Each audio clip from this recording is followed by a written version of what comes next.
Let us pray in the name of the Father, and of the Son, and of the Holy Spirit.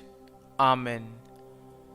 O Jesus, through the Immaculate Heart of Mary, I offer you my prayers, works, joys, and sufferings on this day for all the intentions of your Sacred Heart, in union with the holy sacrifice of the Mass throughout the world, in reparation for my sins, for the intentions of all my relatives and friends, and in particular for the intentions of the Holy Father. Amen. Let us together pray for the intentions of the Holy Father for the month of July, for a Eucharistic life. We pray that Catholics may place the celebration of the Eucharist at the heart of their lives, transforming human relationships in a very deep way and opening to the encounter with God and all their brothers and sisters. Our Father, who art in heaven, hallowed be thy name. Thy kingdom come, thy will be done, on earth as it is in heaven.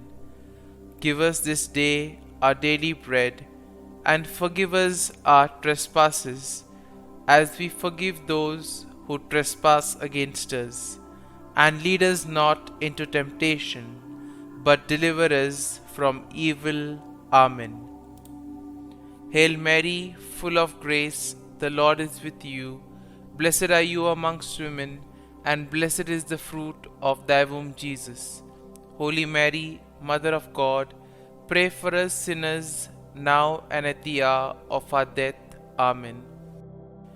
Glory be to the Father, and to the Son, and to the Holy Spirit, as it was in the beginning, is now, and ever shall be, world without end.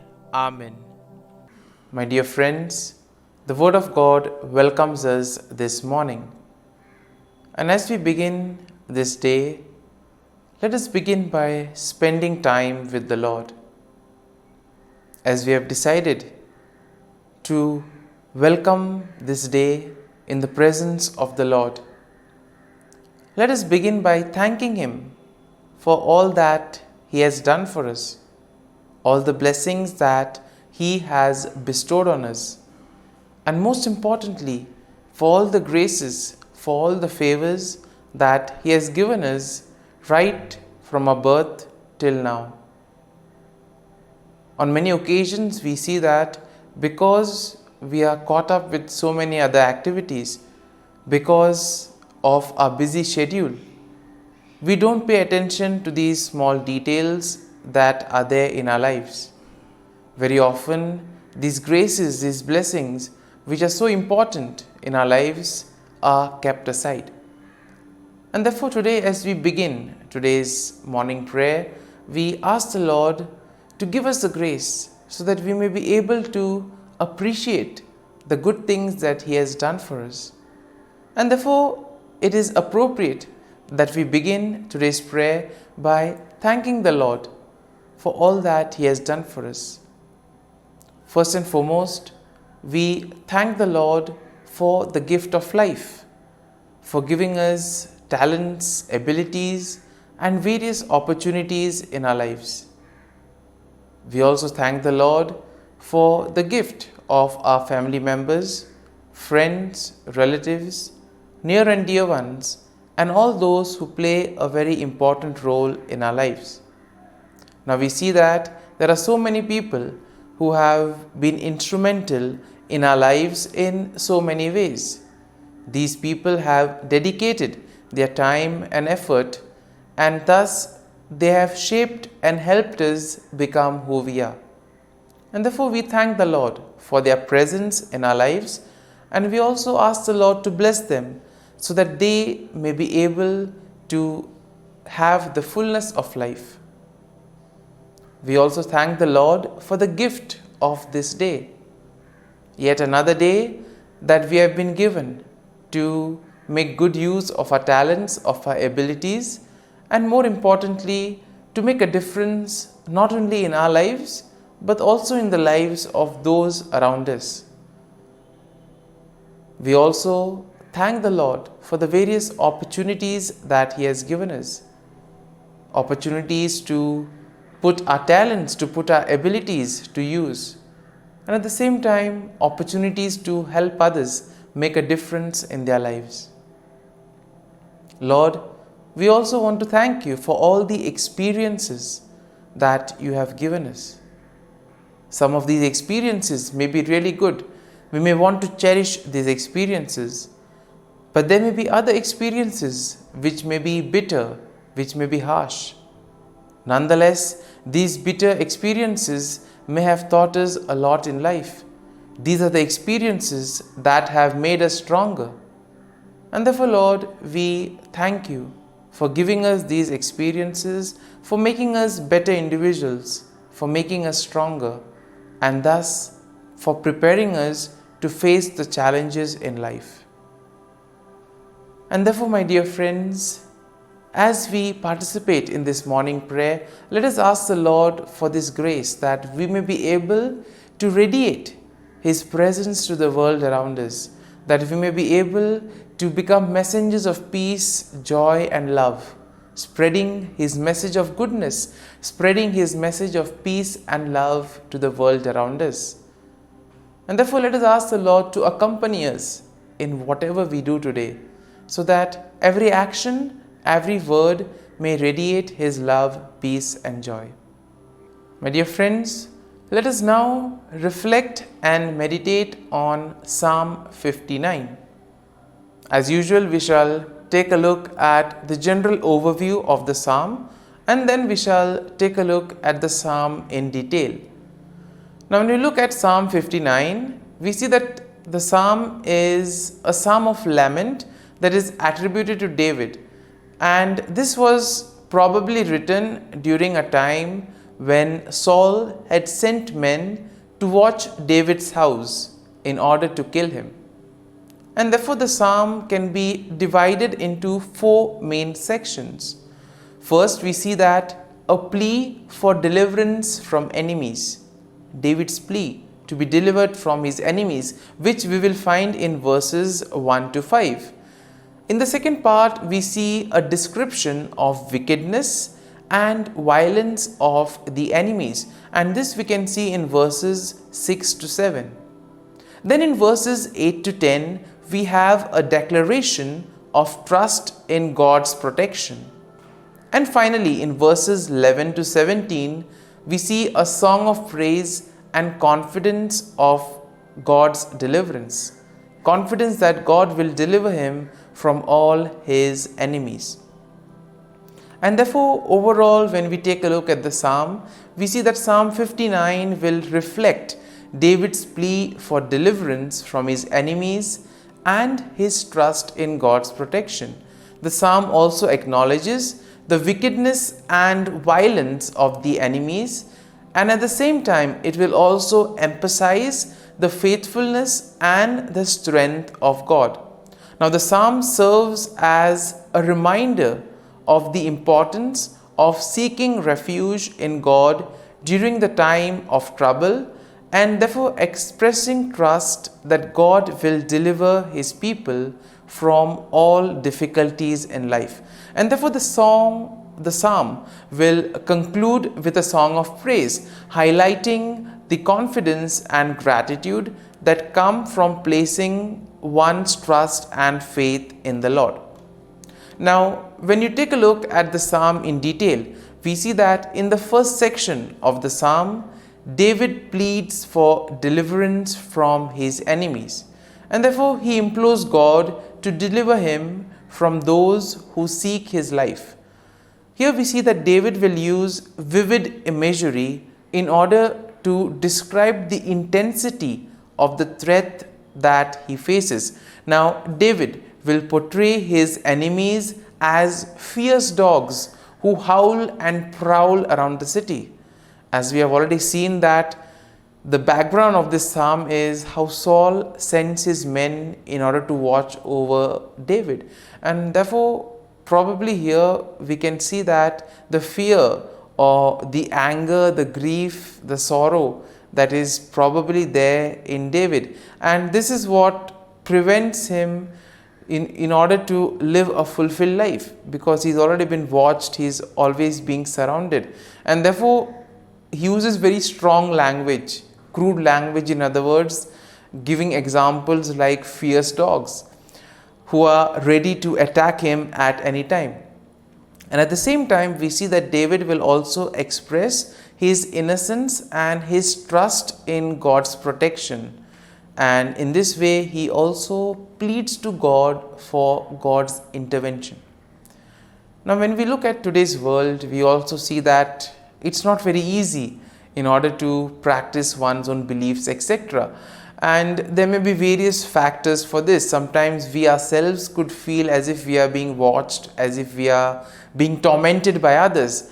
And in those moments, we can have confidence in the Lord that just as David was able to face and put his trust in the Lord, he was able to face his enemies, and thus he was fully confident that the Lord would be there, guide him and protect him.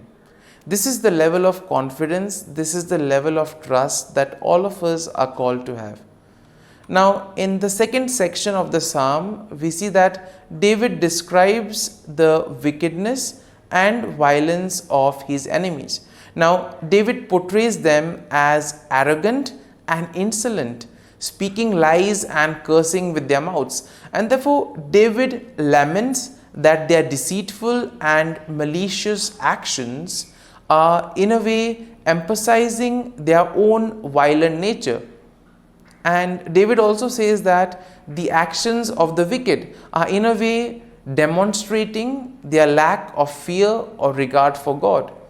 And therefore, these are the people who basically feel that they are their own masters, that they don't require anybody else. They don't fear the Lord. And therefore, we see that David, in a way, describes their wickedness, describes their malicious intent.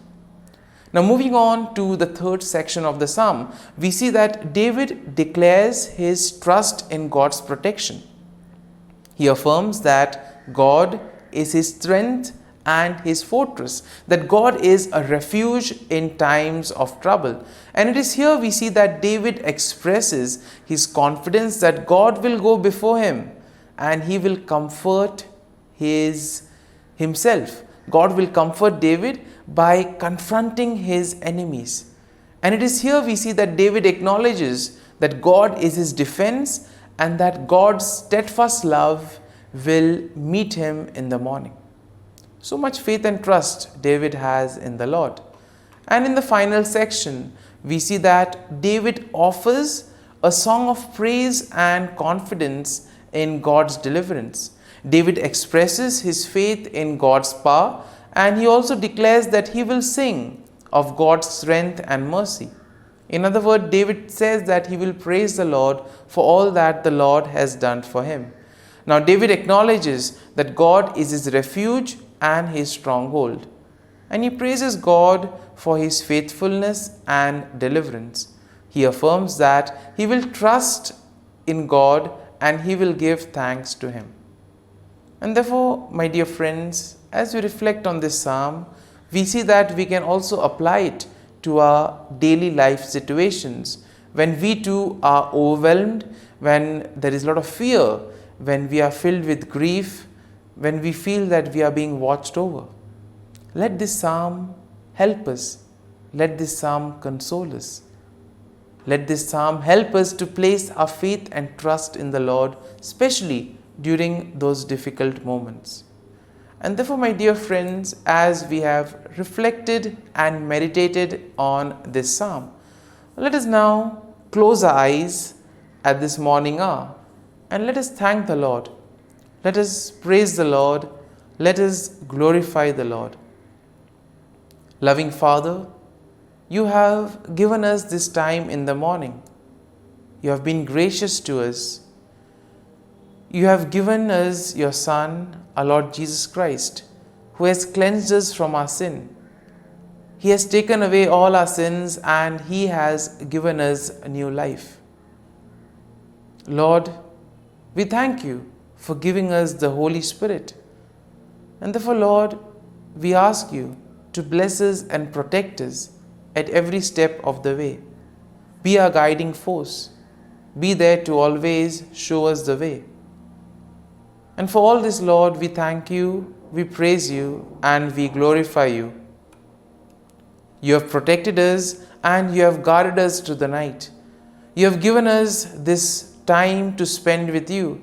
You have woken us up this morning and you have given us good health of mind and body.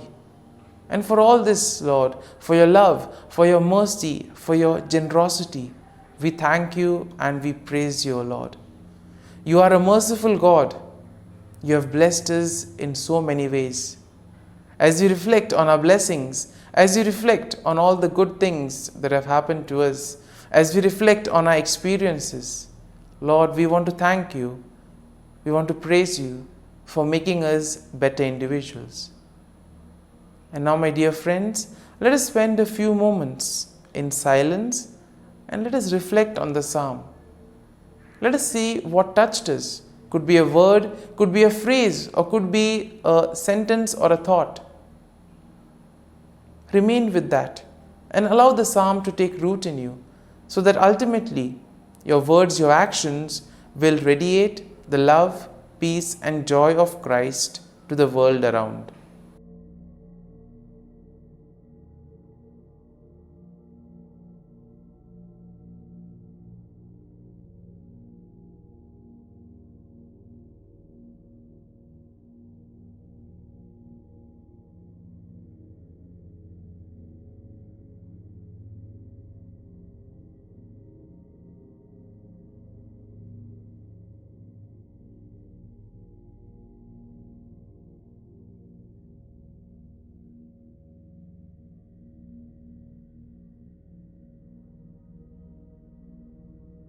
Prayer to Saint Michael the Archangel for protection.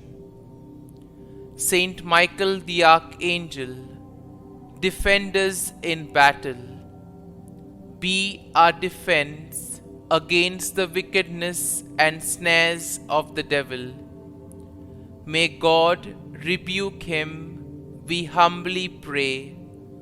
And do thou, O Prince of the heavenly hosts, by the power of God, thrust into hell Satan and all the evil spirits who prowl about the world, seeking the ruin of souls.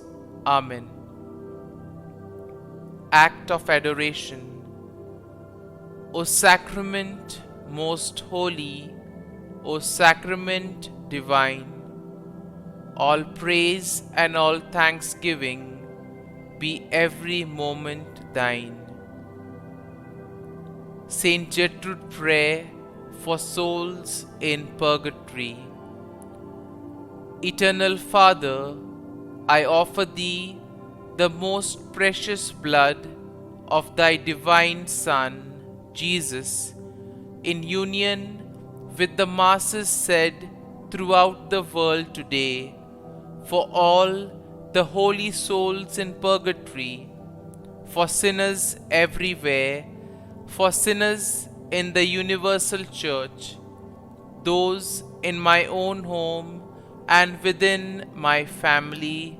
Amen. May the divine assistance remain always with us, and may the souls of the faithful departed through the mercy of God rest in peace. Amen. Glory be to the Father, and to the Son, and to the Holy Spirit, as it was in the beginning, is now, and ever shall be, world without end. Amen.